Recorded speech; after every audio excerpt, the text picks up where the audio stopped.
No one ever returned from the mystic mountain, until I did.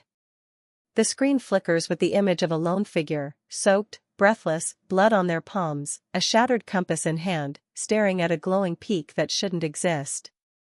Voiceover, and what I saw there, it wasn't just a place, it was everything I ever feared, and everything I ever loved.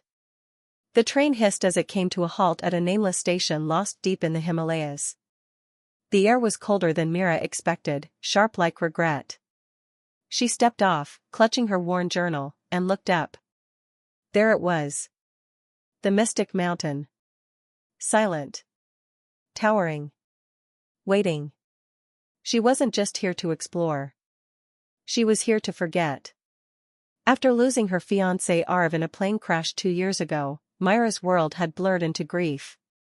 Every corner of her city whispered his name. Every silence, every empty chair, screamed his absence. But when she discovered an old photograph of Arv standing before a strange glowing peak, a place he'd never told her about, everything changed. She had to find it.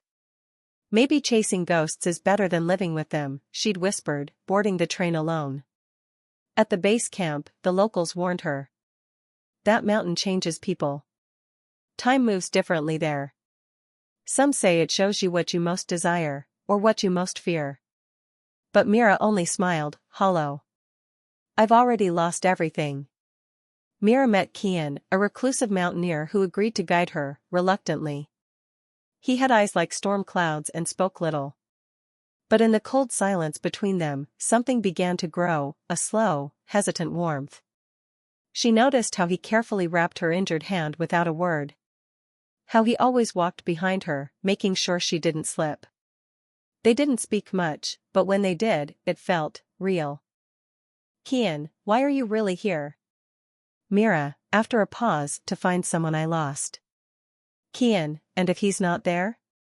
Mira, then maybe I'll lose myself too. That doesn't sound so bad anymore. That night, by the fire, Kian told her he lost his sister on the mountain. Never found her body. Just echoes. Kian, this place doesn't just take people. It takes their truths. Warps them. Mira, then maybe it can give mine back. As they climbed higher, the world around them began to twist. The compass spun wildly. Days felt like hours, and nights felt infinite. Then, Mira saw it, through a blizzard, a cabin glowing faintly. Inside was a painting, of her. Not from memory. A new one. She was wearing a red scarf she hadn't even brought with her. Beside her in the painting stood a man, facing away. But she knew those shoulders. That tilt of the head. Arv. Mira, whispers he's here. Kian stared at the painting too long. Then turned away. There was something he wasn't saying. They stumbled onto a lake so still, it reflected not just appearances, but truths. Mira saw herself, only not as she was, but as she could have been. Stronger. Smiling. And behind her stood Arv. She ran into the lake's image, only to fall into freezing water. Kian pulled her out. Kian, angrily, don't trust what you see here. Mira, but I saw him. He's alive. I have to keep going. Kian, voice breaking, and if it's not him?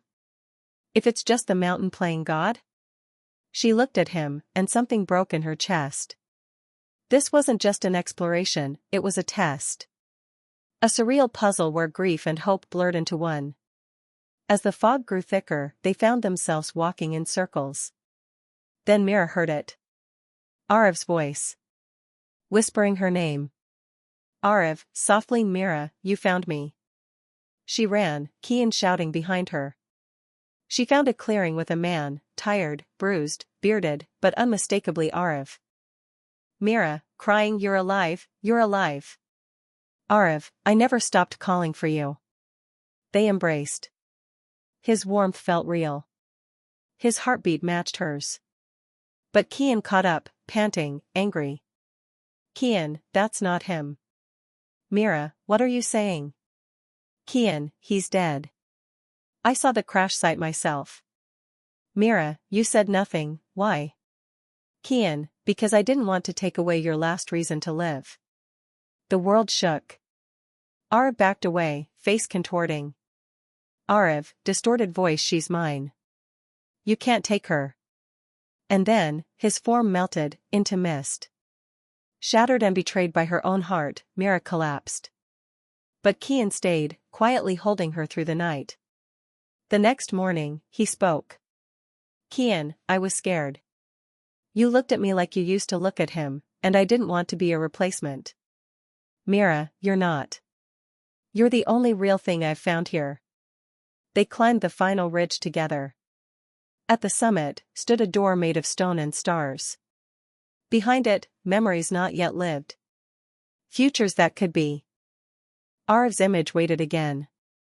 Smiling. But this time, he didn't speak. Mira turned to Kian.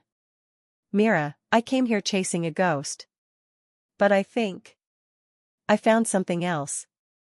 Something real. She stepped away from the door. And suddenly, the mountain cracked.